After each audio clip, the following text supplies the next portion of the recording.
सर्वांना नमस्कार.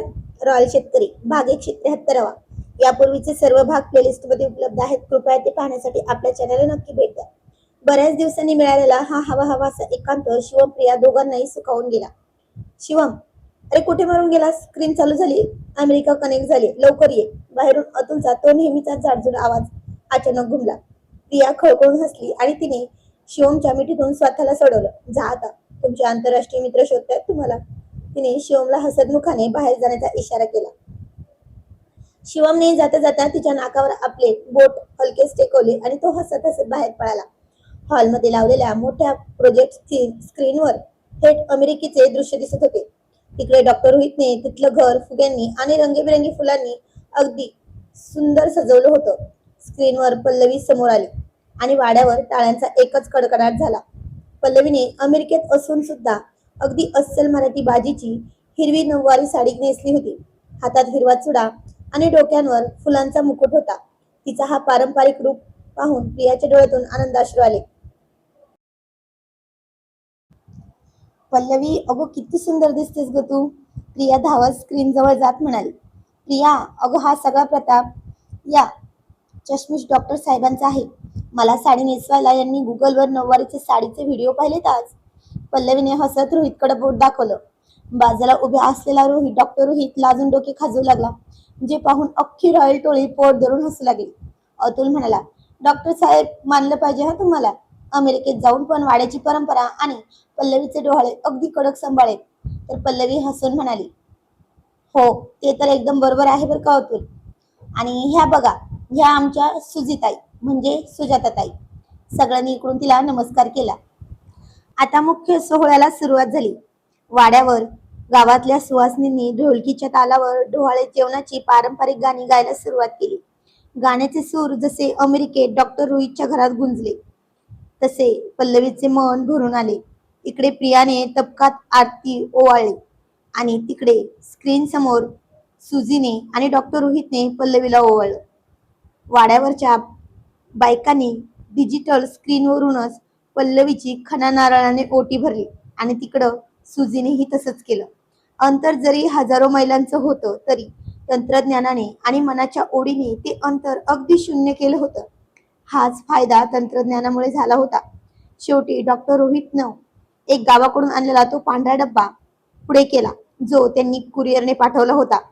पल्लवी, उघडतो डब्बा, अतुल म्हणाला. पल्लवीने तो डब्बा उघडला आणि त्यातील वाड्यावरची खास आंबा पोळी, लसूण खोबरं चटणी बाहेर काढली. पल्लवीने जसा तो आंबा पोळीचा तुकडा तोंडात टाकला तसं तिच्या डोळ्यांतून घळाघळा अश्रू व्हायला लागले. तिने स्क्रीनकडे पाहून हात जोडले. अतुल, अभि, सचिन, शिवम, प्रिया, मला आज अजिबात वाटलं नाही की मी घरापासून दूर आहे. तुम्ही माझ्यासाठी माझं घर इथे अमेरिकेत घेऊन आलात रे. पल्लवी रडत बोलत होती. शिवम पुढे आला आणि म्हणाला, पल्लवी, रडायचं नाही. आज आनंदाचा दिवस आहे. तू फक्त आमच्या छोट्या डॉक्टरला सुखरूप जन्माला घाल. बाकी हा वाडा आणि ही रॉयल टोळी तुझ्या स्वागतासाठी पायघड्या घालून तयारच आहे. डॉक्टर रोहितने स्क्रीनवरून सगळ्यांचे आभार मानले. त्याच्या डोळ्यात आता ती जुनी भीती नव्हती, तर आपल्या माणसांच्या प्रेमामुळे आलेला एक प्रचंड आत्मविश्वास स्पष्ट दिसत होता. संध्याकाळचे 4 वाजले होते. कॉल संपला. वाड्यावरचा सोहळा संपला असला तरी त्या डिजिटल डोहाळे जेवणाची गोडी एका नव्या आयुष्याची, एका नव्या आनंदाची चाहूल घेऊन आला होता. आणि आता सगळी मुले तिथेच मस्त खेळत होती. पौर्णिमा सगळ्यांची लाडकी होती. तसेही प्रियांश हा अवघ्या 3 वर्षांचा होता, तरी खूप समजूतदार होता. आणि ही पौर्णिमा त्याच्या विरुद्ध होती. खूप खोडकर होती. अगदी अस्मीचे गुण होते तिच्यामध्ये. पण आता मुलं म्हटलं की भांडण आलंच. तेवढ्यात ऐक गो, 3 वर्षांच्या प्रियांशने आपल्या इवलूच्या हाताकडे पाहत ओठ दाबले. डोळ्यात चटकन पाणी आलं, पण त्याने ते लगेच पुसलं आणि आपल्या हातावरची ती लहान लहान दातांची ताजी नक्षी लपवण्याचा प्रयत्न केला. त्याच्या समोर गादीवर बसलेली 1.5 वर्षांची पौर्णिमा, जी त्याच्या पप्पांच्या शिवमच्या लाडक्या बहिणीची म्हणजे आत्तूची मुलगी होती, ती हातात खेळणं घेऊन अगदी निष्पाप चेहऱ्यानं हसत होती. जणू काही झालंच नाही. ही तिची पहिली वेळ नव्हती. गेल्या 2-3 दिवसात पौर्णिमेने प्रियांशला खूप वेळा हळूच चावा घेतला होता. प्रियांश हुशार आणि समजूतदार मोठा होता. त्याला माहिती होतं की पौर्णिमा खूप लहान आहे, म्हणून तो रडायचा नाही आणि घरातल्या कोणाला सांगायचाही नाही. प्रियांशची जुळी बहीण म्हणजे शिवांशी बाजूलाच तिच्या बाहुलीशी खेळण्यात मग्न होती. तेवढ्यात हॉलमध्ये पौर्णिमेची मम्मी म्हणजे प्रियांशची आत्तू आणि प्रिया दुधाचे कप घेऊन आल्या. प्रियांश, शिवांशी, वंश, पौर्णिमा, चला दूध पिऊन घ्या रे बाळांनो, अस्मीने हाक मारली. प्रियांशने दूध पिण्यासाठी हात पुढे केला आणि आत्तूची नजर बरोबर त्याच्या हातावरच्या त्या लाल चुटूक वळ उठलेल्या दातांच्या निशाणावर पडली. आत्तूने दुधाचा कप टेबलवर ठेवला आणि ती प्रियांश जवळ आली. प्रियांश, हे काय रे बाळा तुझ्या हाताला? कोणी चावलं तुला? आत्तूने काळजीने त्याचा हात हातात घेत विचारलं. प्रियांशने चटकन हात मागे घेतला आणि म्हणाला, काही नाही आत्तू, मी पडलो. त्याने खोटं सांगण्याचा प्रयत्न केला, पण आत्तू म्हणजे त्याची आत्याच होती ना, ती कशी ऐकणार? तिने जवळ बसलेल्या पौर्णिमेकडे पाहिलं, जी तोंडाने बुडबुड आवाज काढत होती आणि खेळत होती. आत्तूने पौर्णिमेचा चेहरा पकडला, तिच्या ओठांवर आणि दातांवर बोट ठेवून पाहिलं आणि तिला सगळा प्रकार समजला. पौर्णिमा, तू पुन्हा प्रियांशला चावलीस? अस्मीचा आवाज कडक झाला. मी तुला आधीही समजावलं होतं ना, चावायचं नाही. प्रियांश माझा लाडका भाचा आहे आणि तू त्यालाच त्रास देतेस का? पौर्णिमाने मम्मीचा तो रागीट चेहरा पाहिला आणि तिचे छोटे छोटे ओठ थरथरायला लागले. तिने रडण्याचा सूर लावला. आत्तू, राहू दे ना, मला जास्त नाही लागलं. प्रियांशने आपल्या लहान आवाजात आत्याची समजूत काढण्याचा प्रयत्न केला. त्याचा हा समजूतदारपणा पाहून प्रियाचे डोळे भरून आले. पण आत्तू मात्र आज पौर्णिमेला धडा शिकवण्याच्या मूडमध्ये होती. नाही प्रियांश, आज हिची खोड मोडलीच पाहिजे. रोज रोज चावते आणि तू कुणाला सांगत नाहीस, म्हणून हिची हिंमत वाढली. आत्तूने पौर्णिमेला उचलून गादीवरून खाली उभं केलं. चल, आज तुला शिक्षा. आज तुला तुझी आवडती कॅडबरी मिळणार नाही आणि 2 तास तू कोणाशी खेळणार नाहीस आणि खेळायलाही येणार नाही. चल, कोपऱ्यात जाऊन उभी राहा. 1.5 वर्षांची पौर्णिमा आईचा तो ओरडणारा अवतार पाहून भ्या काढून रडायला लागली आणि तिने प्रियाच्या साडीचा पदर पकडण्याचा प्रयत्न केला. अगं राहू दे ना, लहान आहे ती, अजून कळत नाहीये तिला. प्रियाने मध्यस्थी करण्याचा प्रयत्न केला. वहिनी, तुम्ही मध्ये पडू नका, तिने माझ्या लाडक्या भाच्याला त्रास दिलाय ना. आज हिची शिक्षा फिक्स आहे. चल पौर्णिमा, उभी राहा तिकडे. आतूने तिला कोपऱ्याकडे नेलं. अरे अरे अरे, वाड्याच्या छोट्या राणीला शिक्षा देण्याची हिंमत कोणाची झाली? अचानक वाड्याच्या मोठ्या दारातून शिवमचा भारदस्त पण हसरा आवाज घुमला. शिवम शेतातून नुकताच परतला होता. खांद्यावरचा पंचा बाजूला टाकत तो थेट हॉलमध्ये आला. मामाला पाहताच रडणाऱ्या पौर्णिमाने आपले दोन्ही हात शिवमच्या दिशेने पसरले आणि मामा मामा म्हणून ओरडायला लागली. शिवमने एकाच झटक्यात आपल्या 1.5 वर्षांच्या भाचीला कडेवर उचलून घेतलं आणि तिचे अश्रू पुसले. काय झालं माझ्या राणीला? कोणी ओरडलं तुला? आणि अस्मी म्हणाली, दादा तिला खाली उतरव आधी, तिने प्रियांशला खूप वेळा चावा घेतलाय. बिचारा प्रियांश कोणाला सांगत नव्हता, पण आज मी स्वतः रंगे हात पकडले तिला. आज मी तिला सोडणार नाही. तिला शिक्षा दिलीच पाहिजे, असं म्हणून अस्मीने कमरेवर हात ठेवून शिवमला सांगितलं. शिवमने प्रियांशकडे पाहून त्याच्या हातावरचं ते दाताचे निशाण पण पाहिलं. शिवमने प्रियांशला जवळ घेतलं, त्याच्या डोक्यावर हात फिरवला आणि शिवम म्हणाला, अरे वा, माझा प्रियांश तर अगदी पाटलांसारखा शूर निघाला. लहान पौर्णिमेची चूक पोटात घातली त्याने, माझा रॉयल बॉय. ते सर्व ठीक आहे दादा, पण पौर्णिमाला तिची शिक्षा मिळालीच पाहिजे. तू तिला पाठीशी घालू नकोस. अस्मी अजूनही रागात होती. आता शिवम पुढं मोठा पेच होता. एकीकडे लाडका मुलगा प्रियांश होता आणि दुसरीकडे कडेवर रडणारी लाडकी भाची पौर्णिमा. शिवमने आपल्या नेहमीच्याच रॉयल स्टाईल मध्ये डोळे मिचकावले आणि एक युक्ती लढवली. बरं ताईसाहेब, पौर्णिमाने गुन्हा केलाय ना, मग तिला कोर्टाच्या नियमाप्रमाणे शिक्षा होणार. मामा म्हणून मी तिच्या बाजूने केस लढणार. शिवम अगदी गंभीर चेहरा करून म्हणाला, जे पाहून प्रियाला हसू फुटलं. कसली केस? तिने चावा घेतलाय हे सिद्ध झाले, अस्मी म्हणाली. हो, पण आरोपीचं वय काय आहे? 1.5 वर्ष. आणि तिला सध्या नवीन दात येत आहेत, त्यामुळे तिच्या हिरड्या खाजवत असणार. म्हणून तिने प्रियांशच्या गोबऱ्या गालाचा आणि हाताचा सफरचंद म्हणून आस्वाद घेतला. शिवमने पौर्णिमाच्या तोंडाजवळ बोट नेलं तर पौर्णिमाने मामाच्याही बोटाला हळूच चावण्याचा प्रयत्न केला. बघितलंस, हिला फक्त प्रियांश नाही तर सगळ्यांना चावायची सवय झाली. हिची ही शिक्षा आहे की हिची आता कॅडबरी आणि आईस्क्रीम जप्त. अस्मीने फायनल निर्णय दिला. कॅडबरी आणि आईस्क्रीमचं नाव ऐकताच पौर्णिमा पुन्हा रडायला लागली. आता शिवमला काहीतरी कडक आयडिया करावी लागणार होती. शिवमने पौर्णिमेला टेबलवर बसवलं आणि म्हणाला, बरं, आरोपीला कॅडबरी मिळणार नाही मंजूर, पण आरोपीच्या बदल्यात तिचा मामा ही शिक्षा भोगायला तयार आहे. तर ताईसाहेब, पौर्णिमाची शिक्षा तुम्ही मला द्या, मी बघतो शिक्षा. तर अस्मी म्हणाले, ठीक आहे दादा. असं म्हणून तिनं खरंच झाडू घेतला. शिवमच्या मागे पळायला लागली. आता प्रिया सगळ्या मुलांना जवळ घेऊन यांची बहीण भावाची मस्ती पाहत होती. सगळ्या वाड्यात खूप दिवसांनी अशी मस्ती चालू होती. अस्मी आणि शिवमचं क्यूट भांडण बघायला मिळणार होतं. आणि झालं ही तसंच. घरभर दोघे पळत होते तर शिवम ऐकतोय होय, तो कुठं सोप्यावरून उडी मारायचा, कुठे खुर्चीवर चढायचा. हे सगळं करताना मुलांची गोड गोड पापी पण घ्यायचा. आणि मुलं यांचं भांडण पहिल्यांदाच पाहत होती. खूप टाळ्या वाजून हसून मज्जा घेत होती. तर आबासाहेब पण त्यांचं हे भांडण खूप दिवसांनी बघून हसत होते. शेवटी अस्मी विसरून म्हणालीच, आईसाहेब बघा ना तुमचे राजे किती खोड्या काढतात माझ्या. तसा शिवम जागेवर थांबला आणि मागे फिरून अस्मीला घट्ट मिठी मारत म्हणला, अगं काय हे, आबासाहेबांकडे तक्रार कर ना. असं म्हणून दोघे पण भाऊक झाले आणि शिवमने पौर्णिमेला डोळा मारला. पौर्णिमा मामाचं ते नाटक पाहून रडायचं विसरून स्वतः टाळ्या वाजवायला लागली. अस्मीलाही आता स्वतःवरचा हसू आवरता येईना. तिने शिवमच्या पाठीवर एक हलकी थाप मारली आणि म्हणाली, दादा तू ना हिचे लाड करून हिला अजून बिघडवणार आहेस. बरं, यावेळी तुझ्यामुळे तिला सोडते, पण पुढच्या वेळी जर तिने प्रियांशला चावलं तर मामाला तर शिक्षा होईलच आणि पौर्णिमेला पण होईल. मंजूर? बरं, तो म्हणला मंजूर ताईसाहेब, तुमचा हुकूम डोक्यावर. शिवमने कपाळावर हात लावून सॅल्यूट केला. वाड्यात पुन्हा एकदा हशा पिकला. प्रियांश धावत पुढे आला आणि त्याने पौर्णिमेच्या गालावर एक मुका घेतला आणि म्हणाला, चावायचं नाही हो तर पौर्णिमे. प्रियांश म्हणाला आणि पौर्णिमाने हसून आपला लहान हात प्रियांशच्या गळ्यात टाकला.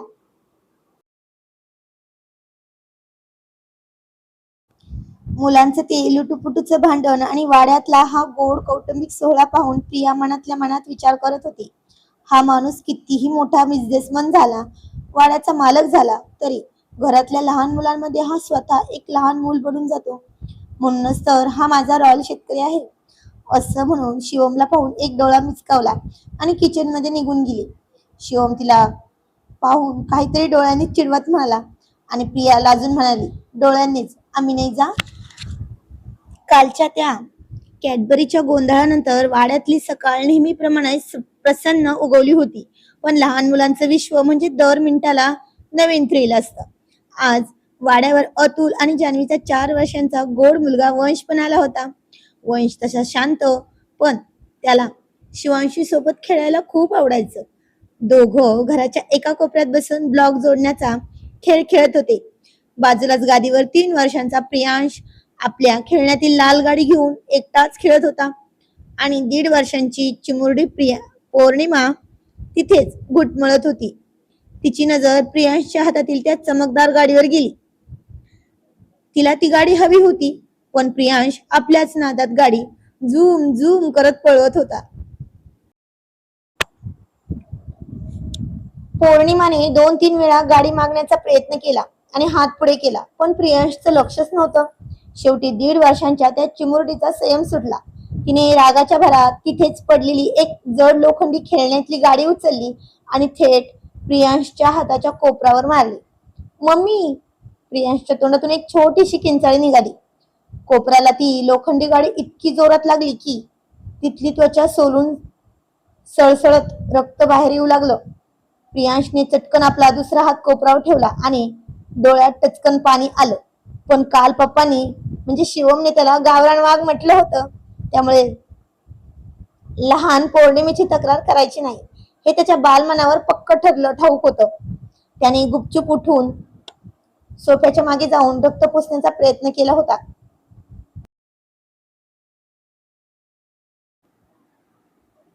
पण नियतीचा खेळ बघा. प्रियांशी आतू तिथूनच हॉलमध्ये येत होती. तिची नजर सोफ्या मागे लपणाऱ्या प्रियांशवर पडली. प्रियांश, काय झालं रे बेटा? तिथे मागं का लपलास? आतूने जवळ जात विचारलं. तिने त्याचा हात पकडला आणि कोपऱ्यातून येणारं रक्त पाहून तिचे काळीज विरघळलं. बापरे प्रियांश, रक्त येते तुला हाताला. काय झालं? कुठे पडलास का? काय नाही आतू, मी खेळताना भिंतीने लागलं. प्रियांशने मान खाली घालून पुन्हा खोटं सांगण्याचा प्रयत्न केला. भिंतीला लागून असं रक्त येतं का रे? खरं सांग मला. आतू काळजीने आणि किंचित आवाजात ओरडली. तिचा तो कडक आवाज ऐकून ब्लॉक्स खेळणारा वंश उभा राहिला. वंशला हा सगळा प्रकार मगाशीच माहिती होता आणि पाहिलाही होता. वंश धावतच आतू जवळ आला आणि म्हणाला, आतू, अगं प्रियांश खोटं बोलतोय. त्याला भिंतीने नाही लागलं. ती पौर्णिमा आहे ना, तिने गाडीने प्रियांशला खूप जोरात मारलं. मी बघितलंय. वंशचे हे शब्द ऐकताच आत्तूच्या पायाखालची जमीनच सरकली. कालच हिने प्रियांशला चावा घेतला होता आणि आज थेट रक्त येईपर्यंत मारलं. आत्तूचा राग 7व्या आसमानावर भिडला आणि ती जोरात ओरडली, पौर्णिमा. आत्तूचा तो रुद्र अवतार पाहून 1.5 वर्षांची पौर्णिमा घाबरून वंशच्या पाठीमागे लपायला लागली. वहिनी, जरा ती हळदीची डब्बी आणि पट्टी आणा लवकर. आत्तूने किचनच्या दिशेने जोरात हाक मारली. प्रिया धावतच हळद घेऊन बाहेर आली. प्रियांशच्या कोपऱ्यातून रक्त पाहताच प्रियाच्या डोळ्यातून पाणी आलं. ती लगेच प्रियांशला कडेवर घेऊन जखमेवर हळद लावू लागली, पण बोलली कायच नाही. का तर ती प्रिया खूप समजूतदार होती. लहान मुलांवरून भांडायचं नसतं. तरी ही पौर्णिमा जीव होती ना शिवम प्रियाचा. आणि प्रियांश आणि शिवांशी सारखीच होती ती पण. मग लाडकी भाची होती. चूक होते लहानपणी, हे तिला माहिती होतं. आणि इकडे अस्मीने पौर्णिमेचा हात पकडला आणि म्हणाली, तुझी हिंमत कशी झाली प्रियांशला मारण्याची? कालच मामामुळे वाचलीस तू. आज तुला अशी शिक्षा देणार की तू कायम लक्षात ठेवशील. चल, घरातल्या देवघराच्या खोलीत बंद करते तुला आज. अस्मी अत्यंत चिडून पौर्णिमेला उडू लागली. पौर्णिमाने मोठ्याने रडायला सुरुवात केली. मम्मी नको, मम्मी नको. अगं सोडून दे, लहान आहे ती, तिला काय कळतंय? प्रिया प्रियांशला सांभाळत ओरडली. पण अस्मी आज कोणाचंच ऐकण्याच्या मनस्थितीत नव्हती. वाड्यात एकच गोंधळ उडाला होता. तेवढ्यात वाड्याच्या बाहेर एक पोलिसची पांढरी जीप येऊन थांबली. जीप मधून कडक युनिफॉर्म, डोक्यावर तोरबाबदार तोरा आणि अंगात खाकी वर्दी असलेले इन्स्पेक्टर चैतन्य खाली उतरले. आज कामावरून थेट घरी न जाता ते आपल्या लाडक्या लेकीला आणि बायकोला वाड्यावरून घरी नेण्यासाठी आले होते. पण वाड्यात पाऊल ठेवताच त्यांना लाडक्या लेकीच्या रडण्याचा आणि बायकोच्या ओरडण्याचा आवाज आला. चैतन्यने क्षणाचाही विलंब न लावता हॉलमध्ये एंट्री घेतली. काय काय चाललंय काय वाड्यात? पोलीस स्टेशन पेक्षा जास्त आवाज येतो इथे. आणि चैतन्याचा तो भारदस्त पोलिसी आवाज घुमला. बाबांना युनिफॉर्म मध्ये पाहताच आत्तूच्या हातातील पौर्णिमेने एक झटका दिला आणि ती थेट धावत जाऊन चैतन्याच्या पायात बिलगली. पप्पा पप्पा, मम्मी मारते. ती रडत रडत तुटक शब्दात बाबांकडे तक्रार करू लागली. अस्मीची. चैतन्यने तात्काळ खाली वाकून आपल्या 1.5 वर्षांच्या चिमुकलीला कडेवर घेतलं. तिच्या डोळ्यातलं पाणी पाहून इन्स्पेक्टर साहेबांचं हृदय वितळलं. काय झालं ग माझ्या राणीला? कोण मारतय तुला? अहो, तिला खाली उतरवा आधी. तुम्ही तिची बाजू घेऊ नका आजा. अस्मीने रागत नवऱ्याला सुनावलं. बघा, तुमच्या लाडक्या लेकीचे कारनामे. आज तिने खेळण्याने मारून आपल्या प्रियांशच्या कोपऱ्यातून रक्त काढलंय. प्रियांश बिचारा इतका चांगला आहे की तो तिचं नाव पण सांगत नव्हता. आज मी हिला कडक शिक्षा देणार आहे. चैतन्यने सोफ्यावर बसलेल्या प्रियांशकडे पाहिलं. त्याच्या कोपऱ्याला हळद लावली होती. चैतन्याला प्रियांशचा खूप अभिमान वाटला, पण त्याच वेळी स्वतःच्या 1.5 वर्षांच्या लेकीचा देवघराच्या खोलीत बंद करण्याची शिक्षा न पटणारी होती. चैतन्यने हसून आपल्या खाकी टोपीची कडा नीट केली आणि अगदी पोलीस स्टाईल मध्ये बायकोसमोर येऊन उभे राहिले. अहो मॅडम, जरा थांबा. गुन्हेगार कितीही मोठा असला तरी कायद्यानुसार आधी चौकशी झाली पाहिजे ना, चैतन्याने गंभीर आवाजात म्हटलं. या चौकशी कसली करायची? वंशने स्वतःच्या डोळ्याने बघितले. अस्मी म्हणाली. चैतन्याने पौर्णिमेच्या हातातील ती लोखंडी गाडी घेतली आणि तिची तपासणी केल्याचं नाटक केलं. हे हत्यार जप्त करण्यात आलं आहे. पण मॅडम, कायद्यात एक नियम आहे, बाल गुन्हेगार संरक्षण कायदा. गुन्हेगाराचं वय 1.5 वर्ष आहे. तिला अजून हे समजत नाही की लोखंडी वस्तू मारल्याने रक्त येतं. तिने फक्त प्रियांशचं लक्ष स्वतःकडे वेधण्यासाठी खेळणं फेकलं असावं. बरोबर ना पौर्णिमा? कडेवर असलेल्या पौर्णिमाने बाबांच्या गालावर एक चटकन पापी घेतली. जणू ती म्हणत होती, हो बाबा, अगदी बरोबर. अहो, तुम्ही पोलीस स्टेशनचे नियम घरात लावू नका हा. हिला आज शिक्षा झालीच पाहिजे. अस्मी ही हत्याला धरून होती. तेवढ्यात बाहेरून शिवम हसत हसत आत आला. अरे वा, आज वाड्यावर थेट कोर्ट भरलंय वाटतं. काय हो इन्स्पेक्टर साहेब, आरोपीला आमच्या हवाली करा. आम्ही जामीन द्यायला तयार आहोत. शिवम आल्यामुळे चैतन्याला अजून बळ मिळालं. चैतन्य शिवमकडे पाहत म्हणाला, नाही शिवम दादा, आज जामीन नाही. आज थेट पोलीस प्रोटेक्शन आहे. या चिमुरड्या आरोपीला मी आज स्वतःच्या रिस्कवर पोलीस कस्टडीत घेऊन वाड्याबाहेर घेऊन जात आहे. तिची हीच शिक्षा असेल की हिने आता माझ्यासोबत गाडीत बसून आईस्क्रीम पार्लर मध्ये जायचं आणि तिथे थंडगार आईस्क्रीम खायची, कठोर शिक्षा भोगायची. हे ऐकून रडणारी पौर्णिमा एकदम खुश झाली आणि टाळ्या वाजू लागली. प्रियांश, शिवांशी, वंश सुद्धा हसायला लागले. तो सगळ्यांना घेऊन गेला होता सोबत आईस्क्रीम पार्लर मध्ये. तुम्ही दोघं मित्र ना नेहमी माझ्या विरुद्ध एक होता. जा घेऊन तिला. पण घरात आले की बघते तिच्याकडं. अस्मीने हसत लाजत नवऱ्याला आणि भावाला दम दिला. तिचा राग पूर्णपणे शांत झाला होता. प्रियाने पुढे होऊन प्रियांशला चैतन्याच्या जवळ नेलं. चैतन्याने प्रियांशच्या डोक्यावर हात ठेवला आणि म्हणाला, माझा शूर भाचा, तू खरंच खूप समजूतदार आहेस रे. पोलीस मामाकडून तुला आज संध्याकाळी एक मोठं सरप्राईज खेळणं मिळणार, हा माझा प्रॉमिस. प्रियांशने हसूनच होकार दिला. चैतन्याने पौर्णिमेला कडेवर घेतलं. खाकी टोपी डोक्यावर ठेवून शिवमला सेल्यूट ठोकला आणि ते हसत हसतच वाड्याबाहेर पडले. वाड्यातल्या मुलांचं हे लुटुपुटूचं युद्ध आणि चैतन्याची ती फिल्मी एंट्री यामुळे वाड्यात पुन्हा एकदा आनंदाचं वातावरण पसरलं होतं. संध्याकाळची वेळ झाली होती. वाड्याच्या विस्तीर्ण अंगणात मस्त गारवारा सुटला होता. बाहेरून आलेल्या चैतन्याने पौर्णिमेला आधीच आईस्क्रीम खायला घालून तिचा मूड फ्रेश केला होता. पण पोलीस मामांनी प्रियांशला दिलेलं वचन अजून बाकी होतं. गाडीतून चैतन्य उतरला, पण त्याच्या हातात एक खूप मोठा आणि आकर्षक बॉक्स होता. प्रियांश, जरा बाहेर बघू. चैतन्याने अंगणातूनच जोरात हाक मारली. हाक ऐकताच प्रियांश, शिवांशी, वंश धावतच आले. शिवम, प्रिया, अतुल आणि जान्हवी सुद्धा अंगणातल्या कट्ट्यावरच चहा पीत बसले होते. तेही पुढे आले. चैतन्याने तो भला मोठा बॉक्स प्रियांशच्या समोर ठेवला. प्रियांशने उत्सुकतेने तो उघडला आणि त्याचे डोळे चमकले. आतमध्ये रिमोट कंट्रोलवर चालणारी एक भली मोठी हुबेहूब रॉयल मिलिटरी जीप होती, ज्याला खऱ्या जीप सारखे दिवे लागत होते आणि सायरनचा आवाज येत होता. वाव पोलीस मामा, थँक्यू. प्रियांशने आनंदाने उडी मारली आणि चैतन्याच्या गळ्यात हात टाकले. माझा भाचा शूर आहे, त्याला लष्कराची जीपच शोभते, चैतन्याने हसून म्हणाले. प्रियांश लगेच ती जीप रिमोटने अंगणात पळवू लागला. ते बघून 1.5 वर्षांची पौर्णिमा पुन्हा एकदा त्या जीपच्या मागे टाळ्या वाजवत धावू लागली. हे सगळं कौतुक पाहत कट्ट्यावर बसलेला अतुल चहाचा घोट घेत म्हणाला, बघितलंस जान्हवी, प्रियांशचा समजूतदारपणा बघ जरा. आजच्या काळात एवढी लहान मुलं कुठे सहन करतात. स्वतःला लागलं, रक्त आलं तरी त्याने पौर्णिमेचं नाव घेतलं नाही. उलट तिच्या आईच्या शिक्षेपासून वाचवण्याचा प्रयत्न करत होता तो. जान्हवी हसून म्हणाली, हो ना, प्रियांश खरंच खूप गुणी मुलगा आहे. अगदी शिवम भाऊजींवर गेलाय, शांत आणि समजूतदार. अतुलने अचानक आपल्या स्टाईल मध्ये डोळे मिचकावले, आजूबाजूला पाहिलं आणि हळूच जान्हवीच्या जवळ सरकून म्हणला, म्हणूनच म्हणतो जानू, ही पौर्णिमा चिमुरडी असली ना तरी खूप नखराळी आणि डेंजर आहे, एकदम अस्मी सारखी. हिची ही चावायची आणि मारायची खोड फक्त हा प्रियांशच सांभाळू शकतो. मला काय वाटतं, पुढे चालून पौर्णिमेसाठी प्रियांशच हा सर्वात योग्य जोडीदार असेल. काय बोलतेस? तर आजचा भाग कसा वाटला ते कमेंट मध्ये नक्की सांगायचं आहे. जाणून घेऊया पुढील कहाणी पुढील भागामध्ये. तोपर्यंत धन्यवाद आणि थँक्यू फॉर वॉचिंग.